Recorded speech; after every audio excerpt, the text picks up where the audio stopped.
is Dr. Jorge Valdes. Welcome to my YouTube video, Narco Mindset.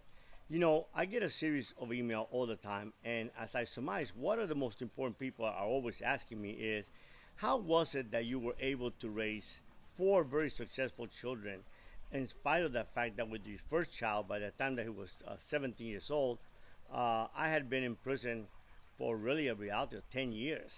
By the time that my other children were born, I have been in prison. The first 7 years of their life, I have been in prison for 5 years.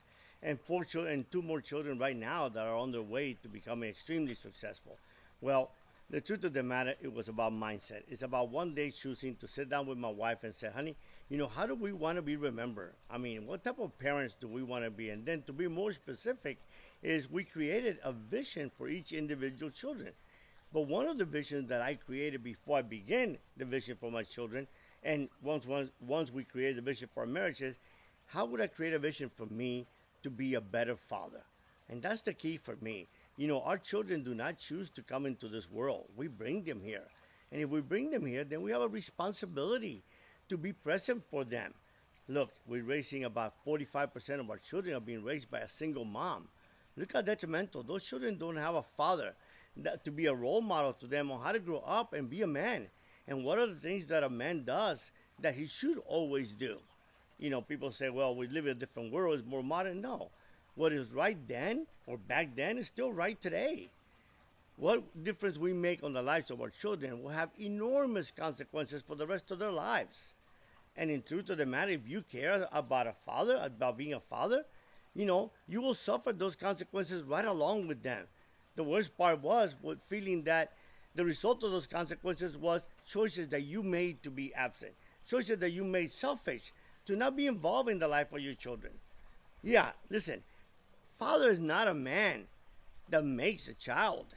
Any man that has a penis can make a child.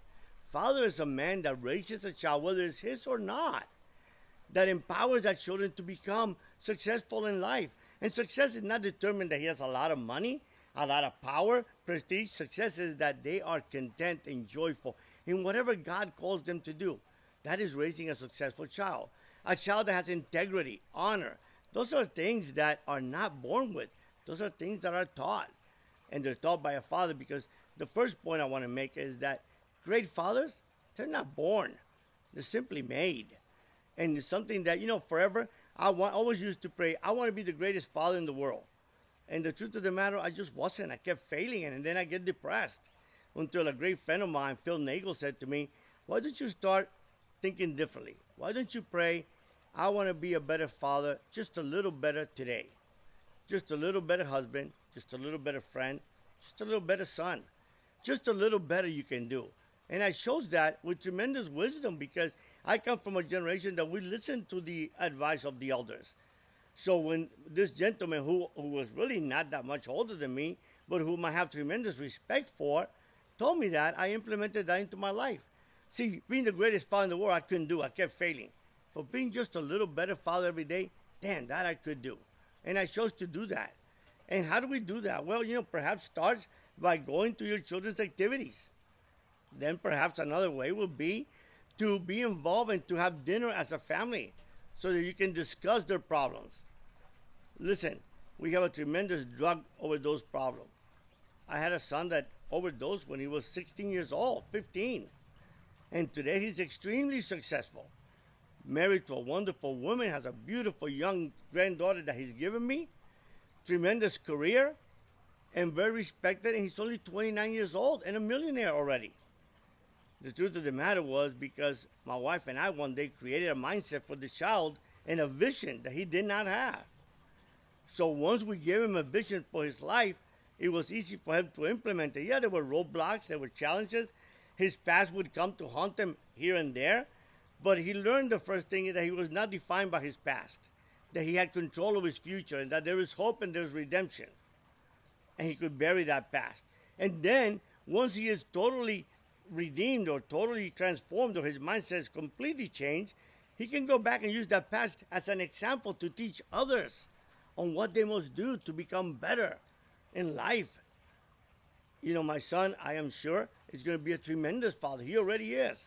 And he's a great husband and a tremendous son. And it was all about the vision that we created for them. And it all began when I chose that I wanted to be a better father every day. Because I realized that great fathers, they're just not born. You're not born being a great father. It's something that you learn along the way. And it's choices that you make along the way. Many people make the choice to simply not give a damn. And they make a child and they leave. And they make another child and they leave.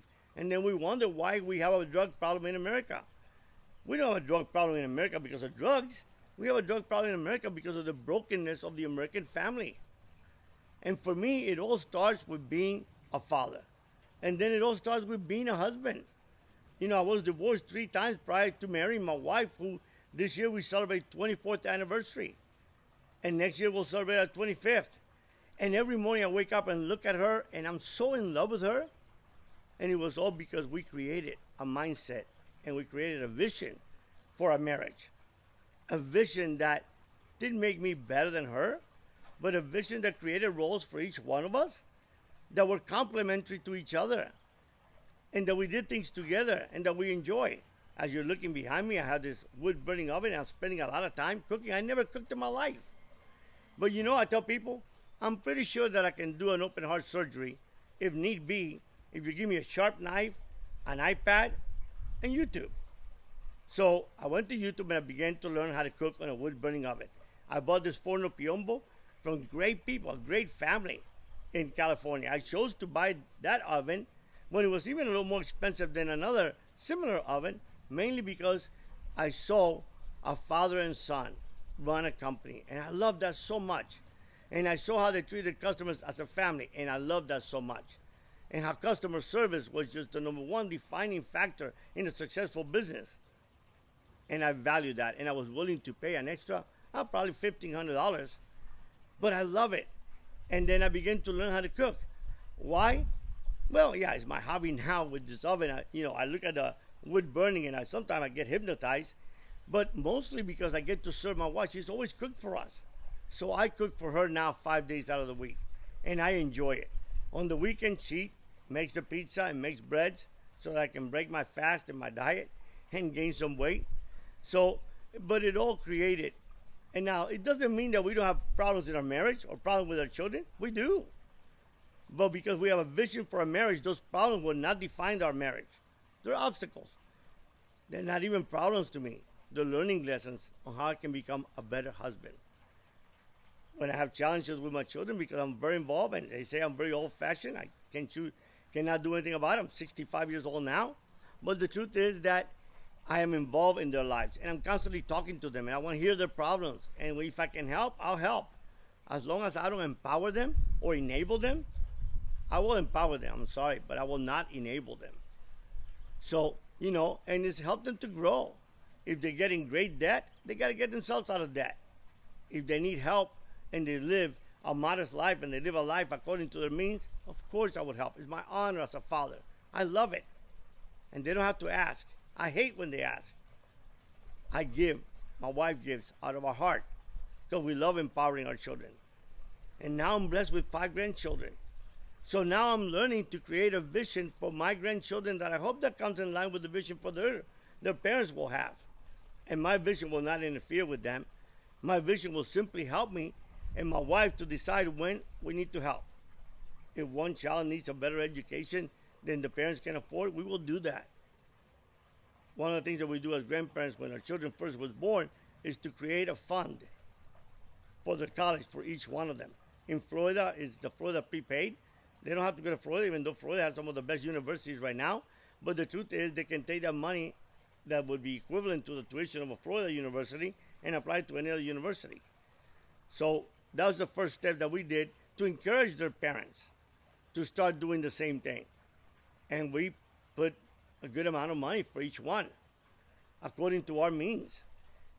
And then hopefully, like the oldest grandchild, his college for Florida is totally prepaid. His father doesn't have to worry about it. He doesn't have to worry about it. All he has to worry about is going there and getting good grades. So you see, people, it's all about a mindset that is aligned with the vision. The vision is illuminated by the mindset. But the mindset is the desire. The vision is the desire to see where they're going to get. How do I know I'm going to get somewhere if I don't know where I want to get? So that's what we work on.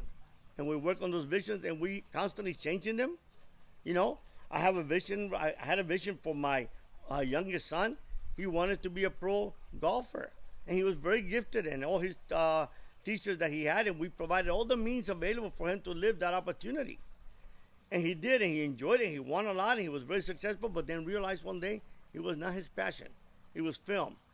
We had spent a ton of money. But did I care about that? No. Because I know that at that moment in time, our vision was to help him to become a great golfer. Now, when his vision for his life and his passion is not golf, but film, so we moved to Orlando so that we could help him to be close to him at the university. And do we agree on everything? Nah, we have a lot of debates. But I listen to him. And when I say something that is wrong, I'm the first one to apologize. And I have an amazing son. I have the most amazing 6 children that God could have ever given a man. Think about that. For a man that was the scum of the earth. At the age of 40, like one time I thought my youngest son thought that I was just so successful he could never meet up to my standards. I sat down and I said, really, son? Look at my life. By the age of 40, I had 3 broken marriages. I had 4 children from those broken marriages. I was dead broke. And I was in prison for 10 years. And I got released without a dollar with a big label on my back that said convicted felon. Do not hire me. Did I accept that label? No, because I knew that I could be better. And see, the last 5 years in prison, I worked every day at becoming better. At becoming better at everything. I prepared myself. So when the opportunity came up for me to succeed, I was ready.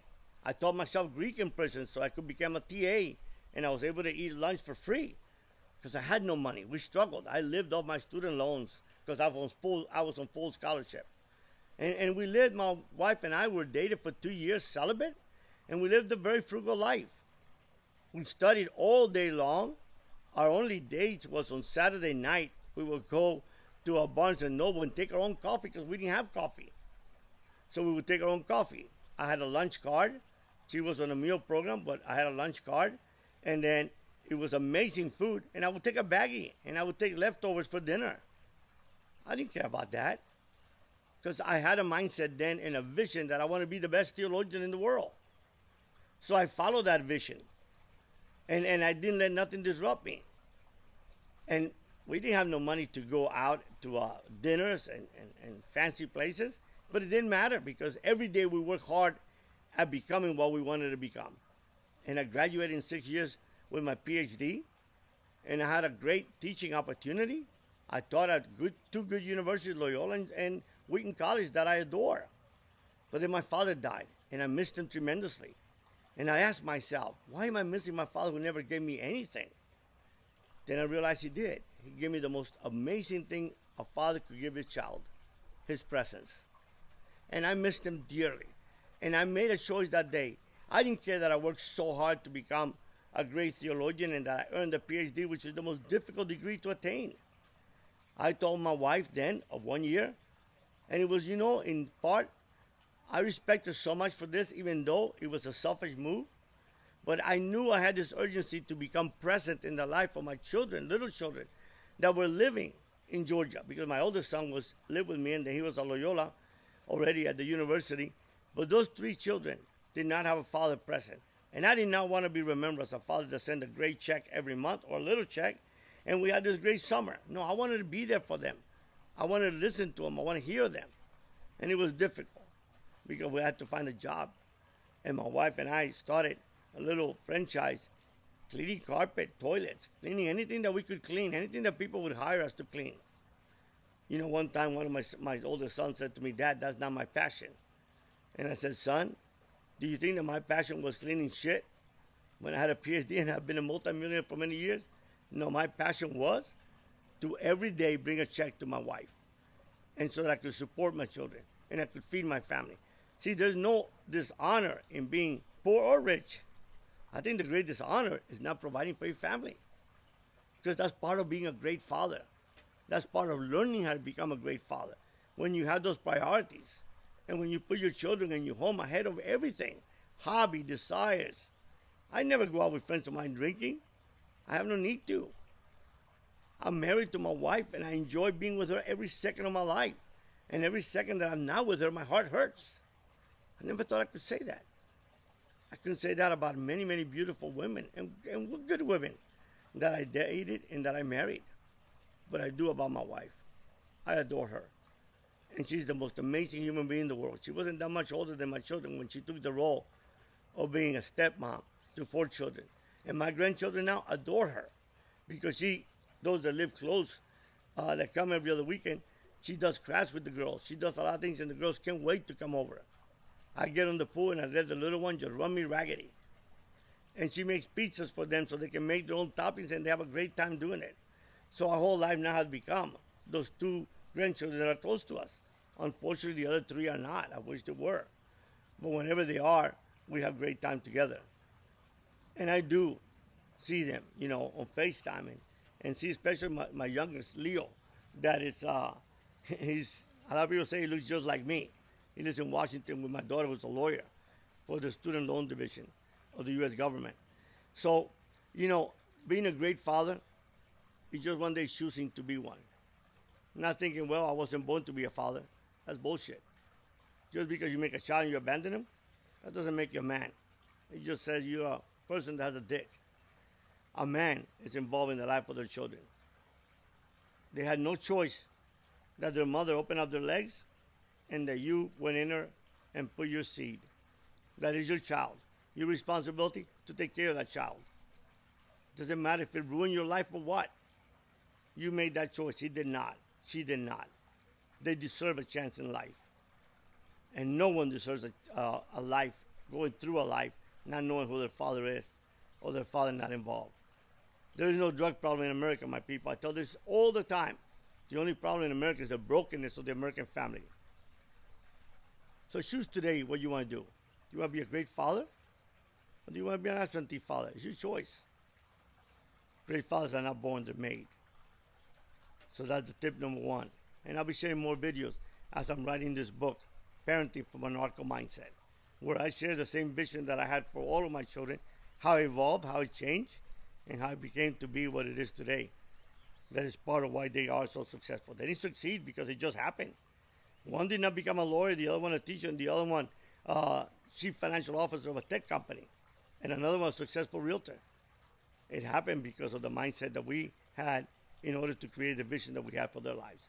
So God bless you. Thank you for tuning in to the Narco Mindset YouTube channel. And if you like to subscribe it and share it with your friends, if you don't, sorry. There's many amazing channels out there for you.